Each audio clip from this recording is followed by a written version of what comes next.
Hello students, in today's video we're going to work on rates of change in tangent lines. This is the basis for starting beginning derivatives for your calculus course. So let's get started. Let's go ahead and have you pause the screen and try solving these quick warm-up problems. Hopefully you pause your screens and now you're just coming back to see if you can calculate the slope.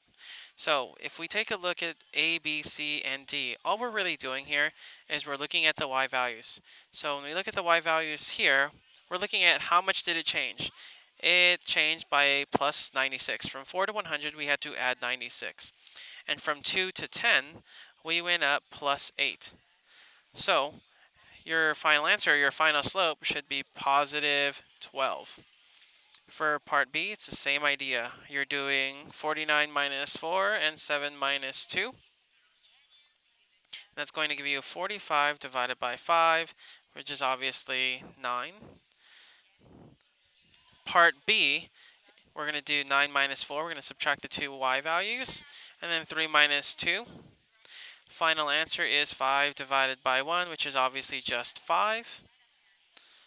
Part D, it's the same idea. We're going to start with the y value, which is 1 minus 4, all divided by negative 1 minus 2. This gives us negative 3 divided by negative 3, which is just equal to 1. So it seems like a very basic problems, but these are going to be very important as we look at slopes more generally, or more specifically at calculus. So if we look at the average rate of change, the average rate of change is going to be pretty simple. We're just literally finding the average of the y values and the x values. In addition, it's important to mention that this same formula for finding a slope is the same as the slope of a secant line.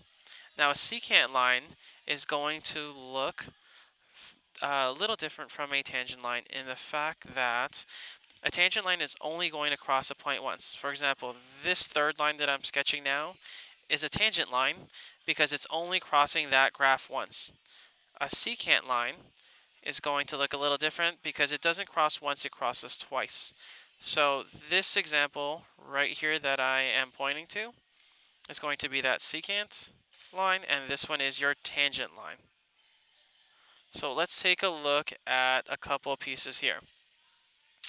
The graph y equals x squared obviously looks like the following function. It's a parabola going upwards.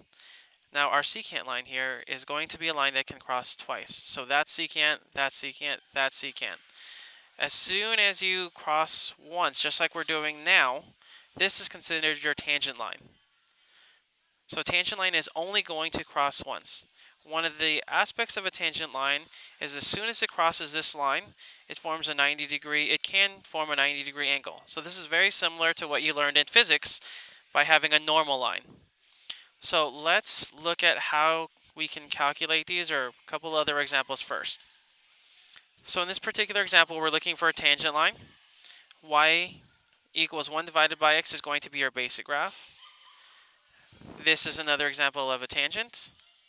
But again, these graphs that I'm showing you are very basic graphs that you should have in your back pocket.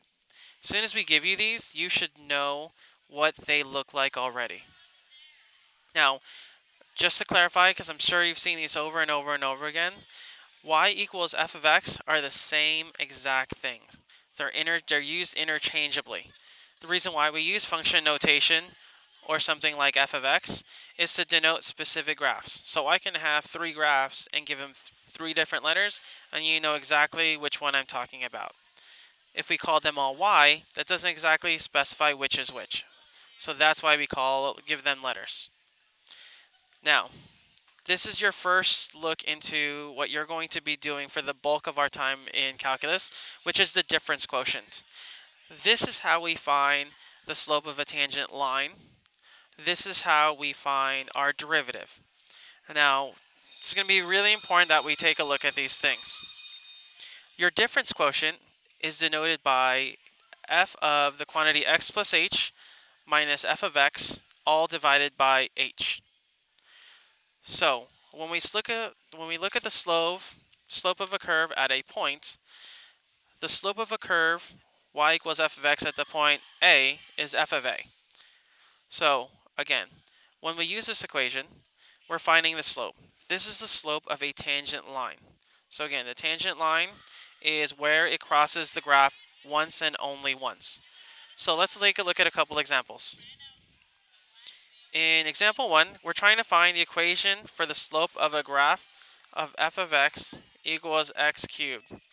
So let's go ahead and try that together. We have f of x equals f of x plus h minus f of x, all divided by h. Now, we need to remember to always include the limit as x approaches 0, which is what we're including now. Now, when we do this, let me move this down so you can see it a little bit better. We're starting the same way, so bear with me as we go through this. So the function here is x cubed. So what we're going to do here is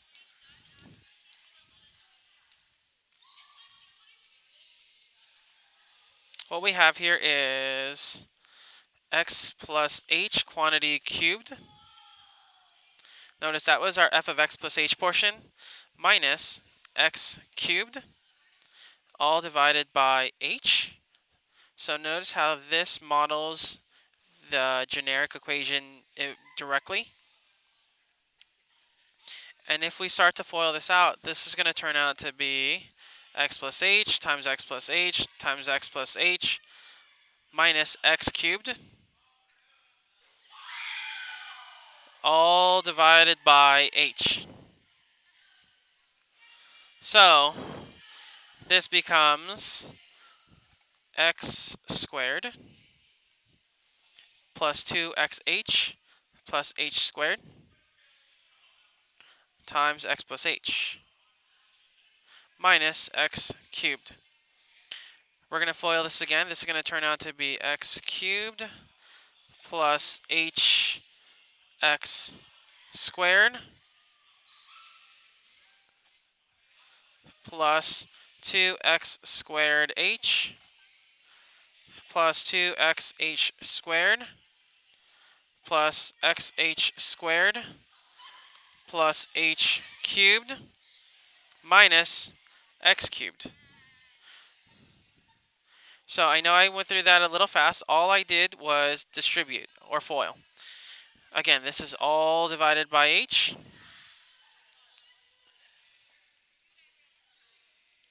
So now I'm going to move over to the right and I'm going to simplify this a little bit more. This turns out to be, you'll notice here that we have x cubed and x cubed. So I'm going to cancel those out immediately.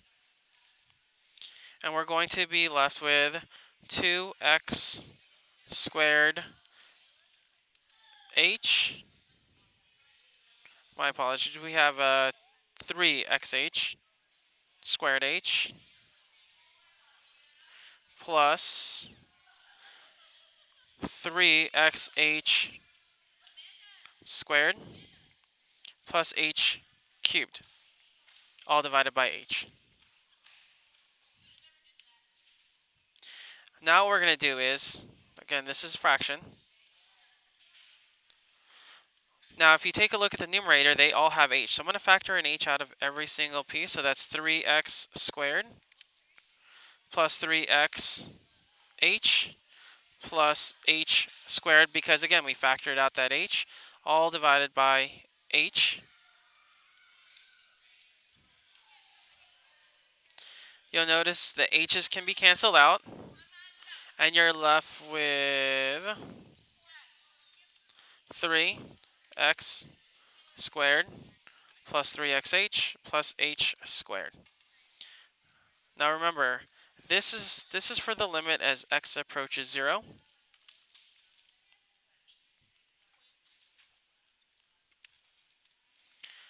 So because we're finding a limit, we could just substitute that x in there, or substitute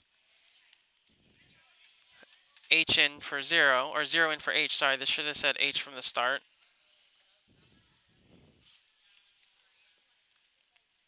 So when we substitute that in, we get 3x squared. And because we have the zeros there, and when we substitute the zeros, we're literally just left with 3x squared, and that's your final answer. This is going to be the equation for the slope of the line for the graph y equals x cubed. Now, the reason why this is important is because if I asked you for the slope of a line at x equals 2, you could substitute the 2 into this equation and you'd find the slope at that specific point. So let's try another example. Same idea here. We are doing f of x for x plus h, quantity, or f of x plus h minus f of x, all divided by h, for the limit as h approaches 0.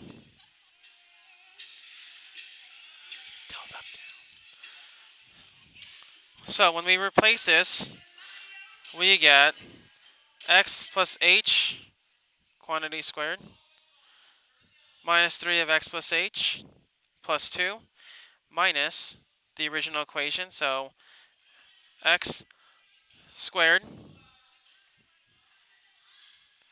minus 3x plus 2, all divided by h.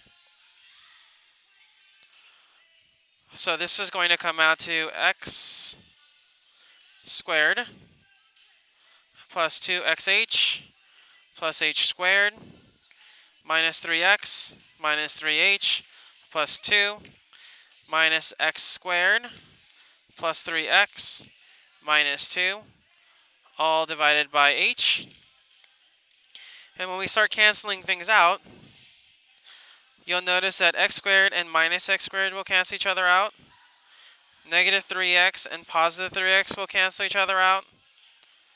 Plus 2 and minus 2 will cancel each other out. And you are left with 2x h plus h squared minus 3h, all divided by h. So I'm going to move this over here, and we're going to factor out an h from the entire thing. So that's h times 2x plus h minus 3, all divided by h. We can cancel out the h's here, and we're left with 2x plus h minus 3. Again, for the limit as h approaches 0, and you are going to be left with 2x minus 3 as the equation for the slope. So let's look at one more example.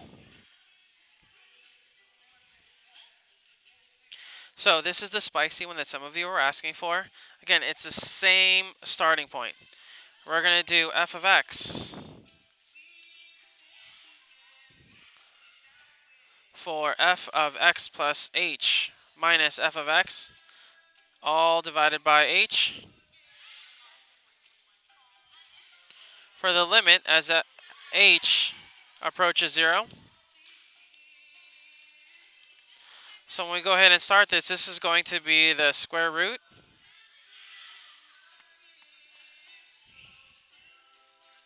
of x plus h minus square root x, all divided by h. Now you'll notice here that this doesn't exactly leave us a lot of room. What we're going to do is kind of do the opposite of what we've been teaching you for years, which is to multiply by the conjugate, or we're going to rationalize. So we're going to multiply by the square root of x plus h plus the square root of x to both the top and bottom, like so. What that's going to give us, when you FOIL it, it's going to give us x plus h minus x times h times the square root of x plus h plus square root of x.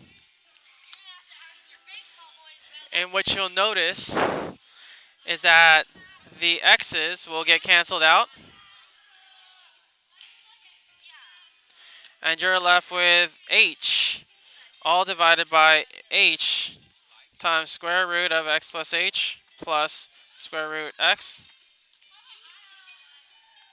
Again, you'll notice here in this fraction is that you can cancel out the h's, and you're left with 1 divided by square root x plus h plus square root x.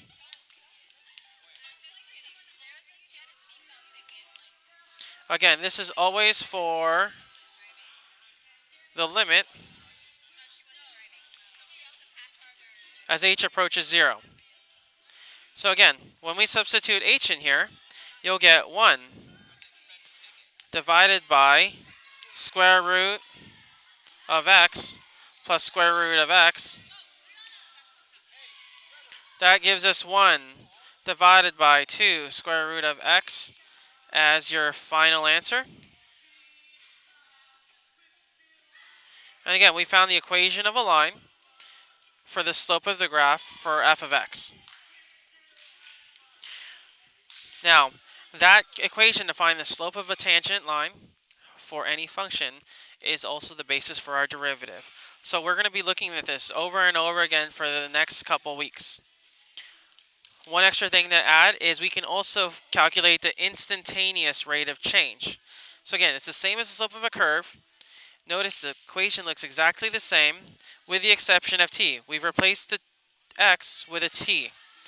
And the reason why we want to do this specifically is because we want to find the slope of a tangent line at a specific point. So let's be clear. The derivatives or the equations of a tangent line that we've been finding in the last 3 examples, those give us the equation of a tangent line in general. If we wanted to find it at a point, for example, x equals 5, we would find the equation like we have done, and then we could substitute this value in immediately, and we would find that slope. So, what we're going to do in this particular case is we are going to skip the equation and go straight to the answer. And the way that looks is f of x equals f of x plus h minus f of x for h.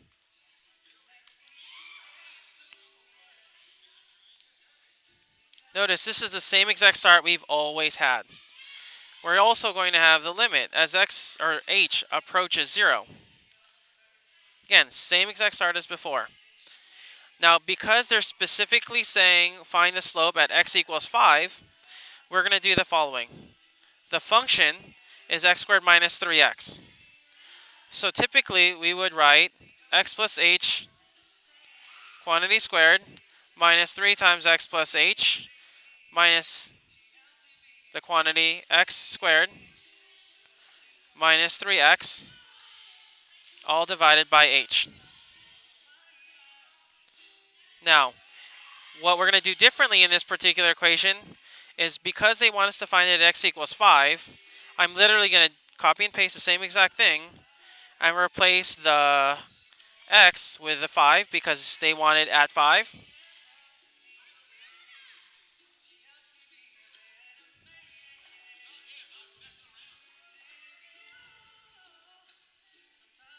And so that's how it's different. This is going to find us a slope at x equals 5. This simplifies to 25 plus 10h plus h squared minus 15 minus 3h minus 25 plus 15 all divided by h. So again, we're going to start canceling things out. We have 25 minus 25 minus 15 plus 15. And you'll see that we're left with 10h plus h squared. And then we have minus 3h. So I'm going to simplify that really quick. So that's 7h plus h squared, all divided by h. You'll notice we have h in common on the numerator, so I'm going to factor out an h, and you're left with 7 plus h, all divided by h. You'll notice I can cancel out the h's, and we are left with the limit as h approaches 0. Limit as h approaches 0 for 7 plus h. And when we substitute the 0 in there, we find that our answer is just 7. So that 7 is the slope of a tangent line for that function at x equals 5. That's all for now. I'll see you guys next time.